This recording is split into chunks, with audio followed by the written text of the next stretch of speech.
مثل ما شفنا في الفيديو، اليوم بنتكلم إن شاء الله عن متلازمة انقطاع النفس والشخير، الذي يعتبر واحد من أعراض متلازمة انقطاع النفس.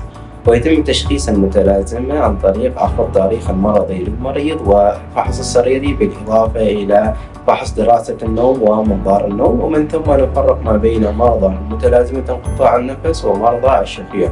ونبدأ العلاج اللا جراحي في البداية، وهي العلاج عن طريق الأدوية أو جهاز السيباب أو العلاج الموضعي أو لبسات الفك، ومن بعدها نلقى العلاج الجراحي الذي يعتمد بشكل كبير على منظار النوم. دمتم سالمين.